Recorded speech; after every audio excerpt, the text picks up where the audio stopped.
Retentissement mondial, celui du producteur Harvey Weinstein. Claude François qui est mort au milieu de... C'est le premier jour de l'Euro. Et maintenant, écoutez Yuri Gagarin. 7h18, retour sur Actu. À présent, tout l'été, vous le savez, on prend le temps de vous emmener dans nos archives. Europe 1, bonjour Laure d'Autriche. Bonjour Thierry, bonjour à tous.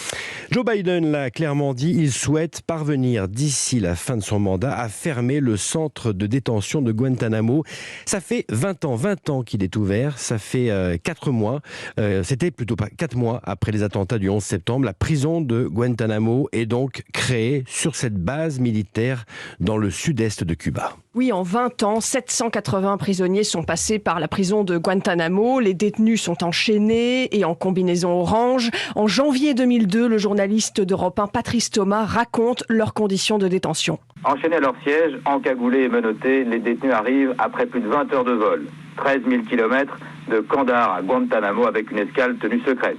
Une centaine de cellules sont prêtes, 4 murs grillagés, un sol en ciment et un plafond en bois. Le tout est entouré de 2 clôtures et de barbelés flambant neufs. Parmi les premiers prisonniers à Guantanamo, il y a 2 Français, confirme quelques jours plus tard Hubert Védrine, le ministre des Affaires étrangères. Peut-être faudrait-il que les ressortissants français soient jugés en France. C'est une question à approfondir.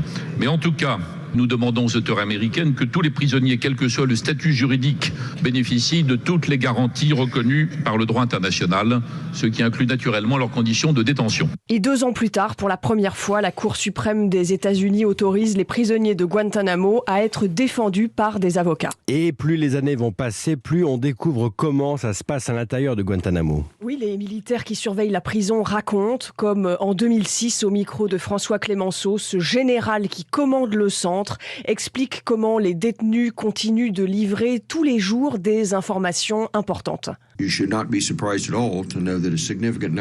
serez pas surpris d'apprendre qu'un certain nombre de détenus ici ont vécu à Londres avant de s'éparpiller en Europe. Et ils nous permettent, 6 mois après les attentats de l'été dernier, de savoir qui est encore en fuite, qui est en cours de formation pour remplacer ceux qui ont fait le coup et qui sont leurs chefs à l'échelon intermédiaire.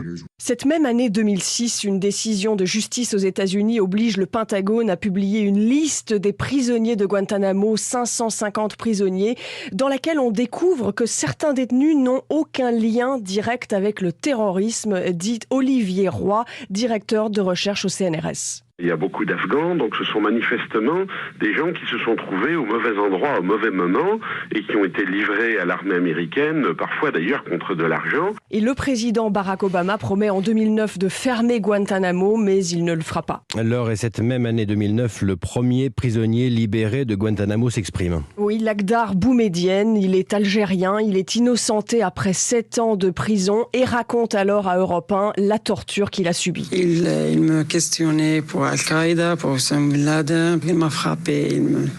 Il commence avec moi la torture. L'interrogatoire, nuit, jour, après-midi, matin. C'est comme un cauchemar. Aujourd'hui, il reste 39 prisonniers à Guantanamo, dont un Pakistanais considéré comme un des cerveaux du 11 septembre. Voilà, des prisonniers qui ne sortiront qu'au compte-gouttes. Difficile bien sûr de fermer ce centre à cause de son vide juridique. Chaque détenu coûte chaque année 13 millions de dollars aux États-Unis. Les archives d'Europe 1 mises en lumière ce matin par Laure d'Autriche.